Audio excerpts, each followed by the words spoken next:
Falamos con Adrián Méndez, adestrador do xuvenil A da SD e coordinador da base. Comezamos facendo un repaso da tempada do xuvenil A que quedou preto do ascenso. A verdade é que a tempada non se pode tachar de outra forma que non sexa moi boa, non? Non conseguimos a vitoria nese partido de fase de ascenso. Creo que ese partido quizáis concedemos moitos errores que non se poden cometer nunha eliminatoria así a partido único, pero moi contento polo traballo dos rapaces de todo o ano. Creo que foi un ano para todos de gran aprendizaxe e conseguimos que ese equipo xuvenil mellorara competitivamente, como era o principal obxectivo desde o principio.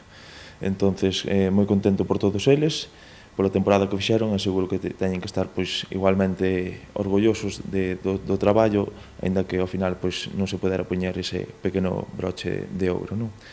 Os outros dous equipos, os cadetes e o xuvenil B, partían coa única misión de aprender. O obxectivo era claro, era simplemente a formación, non había un resultado claro de resultados, tanto o xuvenil B como en cadetes. Creo que tamén coincidimos en que fixamos unha boa temporada nese senso.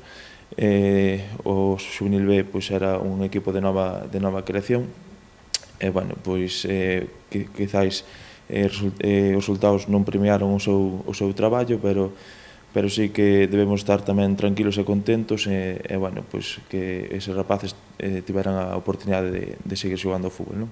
En canto a cadetes, incluso veño falando co adestrador últimamente e me di que en partidos amistosos cada vez ainda melloran máis a imaxe, non? Entonces, sufriron unha progresión importante, que iso é realmente válido para eles, e esperemos que para os vindeiros anos aproveitemos tanto o traballo de xuvenil B como de cadetes para seguir mellorando como clube.